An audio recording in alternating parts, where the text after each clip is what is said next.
चाचा चाचा ए चाचा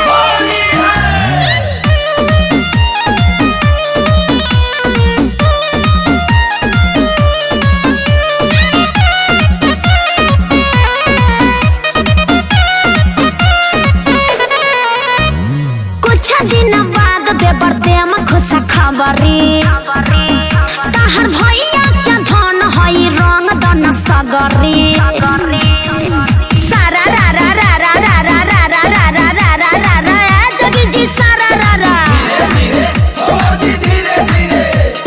मरद के मुंह मारो दिल्ली के कमाई देवर के फरज द तू ही निभाई। अरे बाबू हेने आबा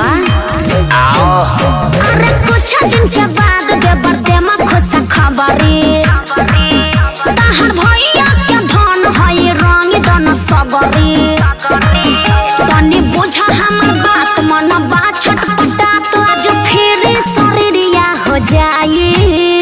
चाचा ए चाचा ई के बोलता रे?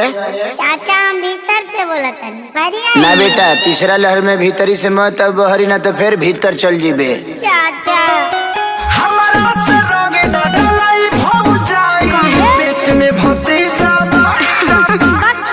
चाचा ए चाचा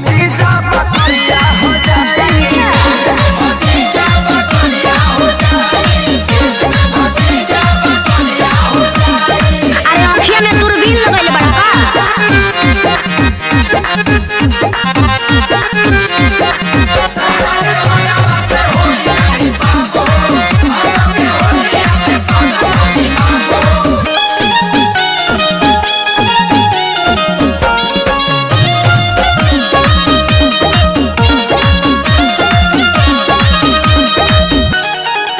बहे फगुनी बयरिया तो लागे पाला हमार फीलिंग नहीं बुझल स्मरद साला हमारा सही कुल्ही कमावा ना बिल्कुल होई ये भौजी लागी भीतर करिया के छोटे त भतीजा भीतर रोई ये भौजी तू तो बड़ा पगलाइल हम तो बानी फगुनाइल सुन सचो में फिक्रिया हो जाई।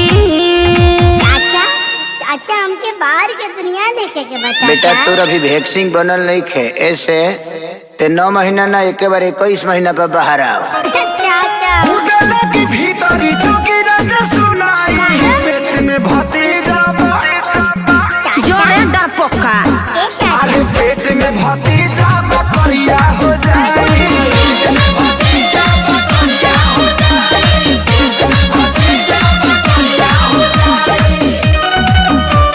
ढेर वैज्ञानिक बनल बड़ो।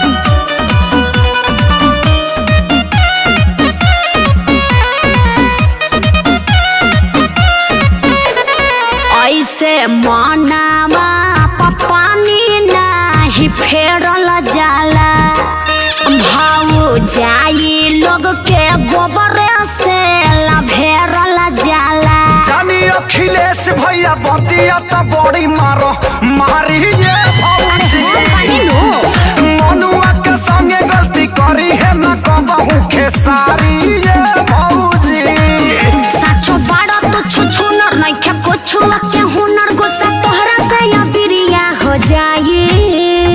अरे गोर होके या करिया डाला तू भीतरिया चुपचाप। भैया के बेटा होता की चिढ़ाई हरी निकली अरे फिर उहे बात करो करो। ए चाचा हरी निकली खेसरिया